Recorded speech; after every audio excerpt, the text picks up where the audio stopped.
বছর আমার দাদুভাইয়ের হাতে সাজানো এই বাগানটির ওপর আমি একটি ব্লগ বানিয়েছিলাম।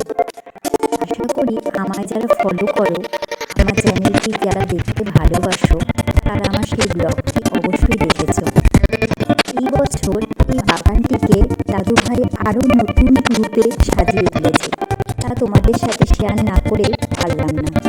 দেখে নাও এবারের বাগানটিকে দাদুভাই কত সুন্দর করে একটি নতুন রূপে সাজিয়ে তুলেছে।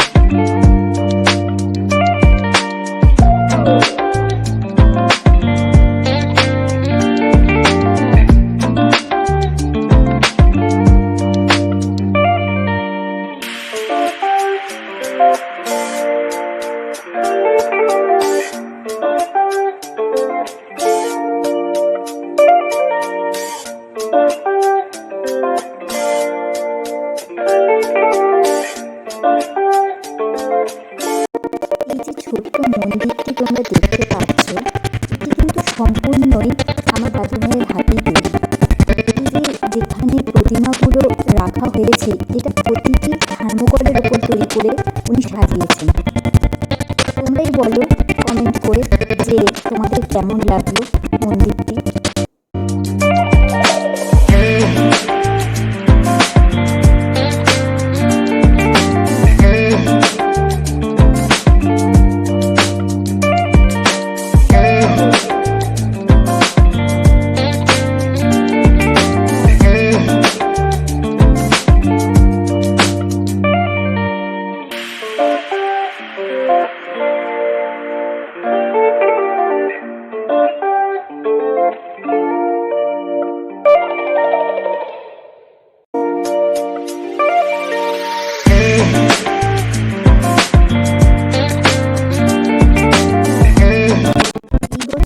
বিশেষ আকর্ষণ হলো দাদুভাইয়ের এই পুকুরটি। এর চারিপাশে দাদুভাই থার্মোকলের পাখি এবং কিছু কারুকার্য দিয়ে পুকুরটিকে নতুন রূপে আমাদের সামনে তুলে ধরেছে। আমার তো খুব ভালো লেগেছে। তোমাদের কেমন লাগছে আমাকে কমেন্ট করে অবশ্যই জানিও। আর আমার ভিডিওগুলি যদি তোমাদের ভালো লেগে থাকে, তাহলে আমার চ্যানেলটিকে সাবস্ক্রাইব করে আমার পাশে থেকো। আর আমার ভিডিওগুলিকে তোমাদের পরিবার, পরিজন এবং বন্ধুবান্ধবদের সাথে শেয়ার করে দিও প্লিজ। এখন দেখে নাও চারিপাশটা কেমন লাগছে পুকুরের। বিশেষ আকর্ষণীয় লাগছে আমার কাছে। তোমরা তোমাদের মতামত অবশ্যই জানিও আমায়।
আসছো আমার দাদুভাইয়ের হাতে সাজানো এই সুন্দর বাগানটি পরিদর্শন করতে? তোমরা আমাকে কমেন্ট করে জানিও, কিন্তু অপেক্ষায় রইলাম।